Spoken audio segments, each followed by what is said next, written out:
केंद्रीय कैबिनेट ने देश के 5G स्पेक्ट्रम की नीलामी को मंजूरी दे दी है। दूरसंचार मंत्रालय के प्रस्ताव के मुताबिक स्पेक्ट्रम को अगले 20 साल के लिए नीलाम कर दिया जाएगा। नीलामी में सफल रहने वाली कंपनी इसके जरिए 5G सर्विसेज मुहैया करा सकेगी। ये मौजूदा 4G सर्विसेज से 10 गुना ज्यादा चलने वाला है। हालांकि अभी देश में 5G सर्विसेज शुरू करने की तारीख तय नहीं की गई है, लेकिन सरकार के मैंडेट के हिसाब से जो भी कंपनी स्पेक्ट्रम खरीदती है उसको 6 महीने से 1 साल के अंदर सर्विसेज शुरू करनी होगी। कई टेलीकॉम ऑपरेटर कंपनी तैयारी कर चुकी है। ऐसे में वह स्पेक्ट्रम खरीदने के 3 से 6 महीने के अंदर ही सर्विसेज को शुरू कर सकते हैं। 20 साल की वैलिडिटी पीरियड के साथ ही कुल 72,097.85 मेगाहर्ट्ज स्पेक्ट्रम की नीलामी जुलाई 2022 के आखिर तक की जाएगी। स्पेक्ट्रम की नीलामी को 600 megahertz, 700 megahertz, 800 megahertz, mid 3300 megahertz और हाई 26 मेगाहर्ट्ज फ्रीक्वेंसी बैंड के लिए होगी। टेलीकॉम ऑपरेटर मिड और हाई फ्रीक्वेंसी बैंड स्पेक्ट्रम का इस्तेमाल 5G टेक्नोलॉजी बेस्ड सर्विसेज के रोल आउट के जरिए होगा।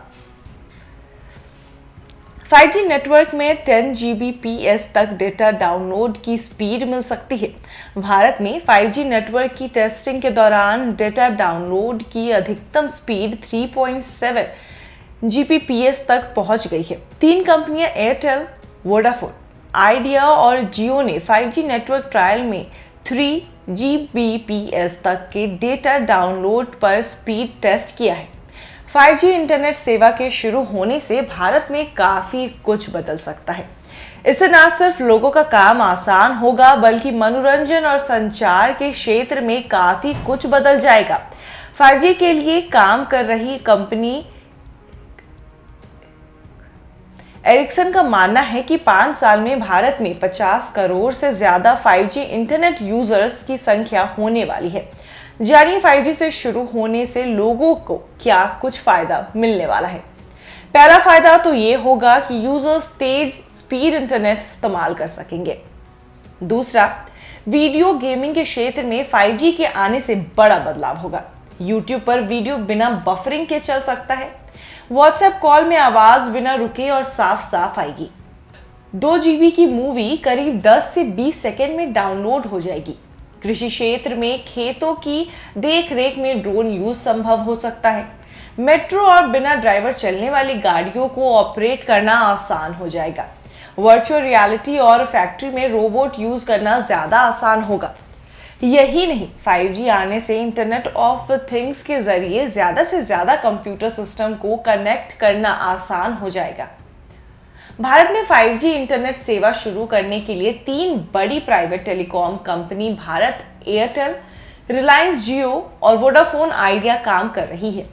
इन तीनों कंपनियों ने मोबाइल एसेसरीज बनाने वाली कंपनी एरिक्स और नोकिया के साथ मिलकर काम करना शुरू कर दिया है। इंटरनेट नेटवर्क के 5वें जनरेशन को 5G कहते हैं। यह एक वायरलेस ब्रॉडबैंड इंटरनेट सेवा है जो तरंगों के जरिए हाई स्पीड इंटरनेट सेवा उपलब्ध कराती है। इसमें मुख्य तौर पर 3 तरह के फ्रीक्वेंसी बैंड होते हैं। Low frequency band area coverage में सबसे बेहतर internet speed 100 Mbps internet speed में। Mid frequency band internet speed low band से ज्यादा 1.5 Gbps area coverage low frequency band से कम सिग्नल के मामले में अच्छा है।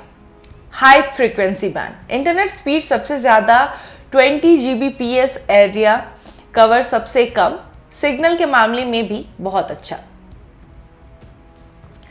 तो अब आने वाले साल में हम 5G का मजा ले सकते हैं। 4G ने हमारे काम को काफ़ी ज़्यादा आसान कर दिया। यूट्यूब को काफ़ी बड़ा अपॉर्चुनिटी मिली, यूट्यूब की दुनिया को, ऑनलाइन दुनिया को, वर्चुअल दुनिया को।